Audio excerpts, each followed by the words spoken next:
have so far addressed the issues in the debate and taken little account of who it is who is writing about them. But in the end, that will not be sufficient to make my point, because the issues are also a reflection of what this debate is doing to persons in general and the Archbishop in particular. Near the beginning of his paper is a very revealing sentence.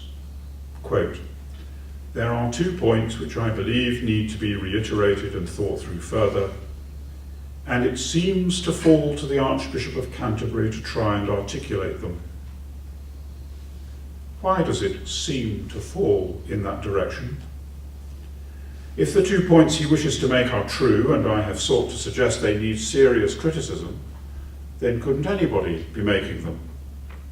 What is happening to the role and person of the Archbishop is a question that cannot be avoided and is far from being just his responsibility. It has been pointed out that his paper is addressed to the bishops, clergy and faithful of the Anglican Communion, a form of address very familiar to readers of papal encyclicals, including the address to the faithful, a term well known, and not always happily so, to Roman Catholics, but not the usual way in which we refer to lay Christians in the Anglican Communion. The Archbishop denies more than once in his paper that the covenant and his paper are manifestations of centralisation. But why would he need to deny this? The sad reality is that the Archbishop has removed himself from his natural area of thought in the matter of sexuality. He has removed himself from his remarkable capacity to bring a godly wisdom to bear on secular developments. That is a gift we need more than any other in attempting to work out how to assess current developments in human attitudes and behaviour in matters sexual. Instead, the issues that surround sexuality are now treated by him only as ecclesiastical problems to be resolved as such.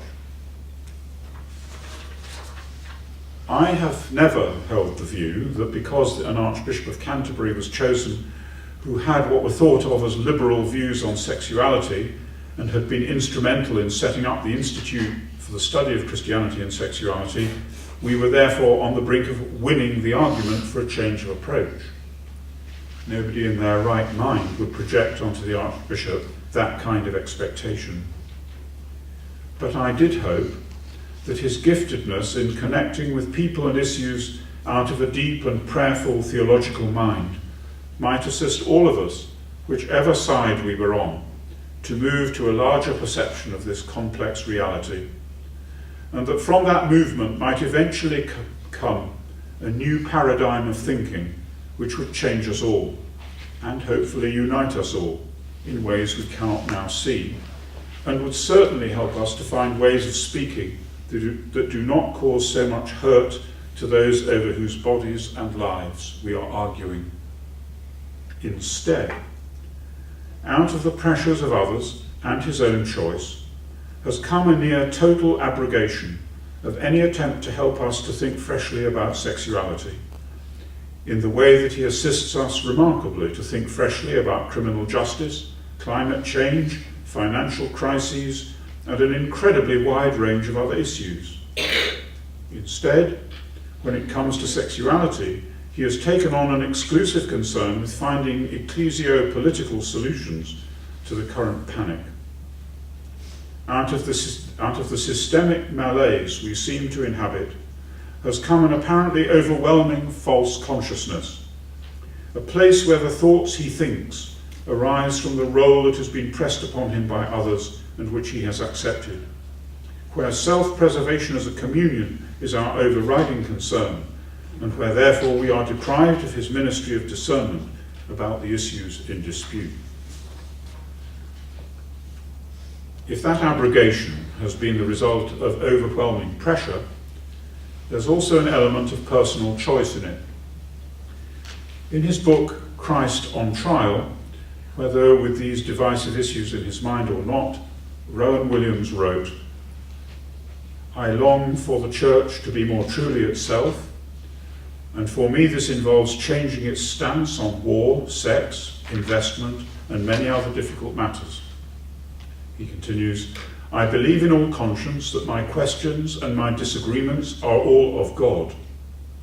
Yet I must also learn to live in and attend to the church as it is, to do the prosaic things that can be done and must be done now, and to work at my relations now with the people who will not listen to me or those like me, because what God asks of me is not to live in the ideal future, but to live with honesty and attentiveness in the present, i.e., to be at home. End of quote. Such statements evoke sympathy, naturally enough, and many of us know the tensions that come with office. And certainly there are plenty of prosaic things that limit what an archbishop can do. Everyone must surely understand the obligations of his role and the pressures from outside that prevent him engaging in some of the actions for change that he was previously able to undertake. But a belief, quote, in all conscience that my questions and disagreements are all of God, unquote, means precisely not allowing the prosaic things to condition your patterns of thought. That way lies the false consciousness, where it seems he has arrived. I remember, how could I forget, the moment when the sexuality plenary session at the 1998 Lambeth Conference ended with 110 to show for it. As I walked desolately out of the session, I noticed I was walking next to Rowan, who remarked philosophically, I suppose that's where the communion is. That was then, and is now, all too simple a statement of a very complex reality, not to be witnessed to by dividing us into two tracks, those who sign up and those who don't. There are different choreographies to be seen in the behaviour of this body called the Anglican Communion, and it's our business to insist that all their variety is honoured. Our reason for so insisting is not primarily that for all its struggles we still see the Episcopal Church as a vital part of our communion, though we do. Our reason for so insisting is not even primarily that we care deeply about the indignities to which our LGBT brothers and sisters are subjected in the name of traditional teaching, though we do. And moreover, we are again and again astonished that even so, their faith, their sense of vocation, their ministries and their care for the church remain intact. Our main concern has to be that what is being proposed is no way to discern the truth about the matters in dispute, and that we must be sure to make that point clear at every opportunity.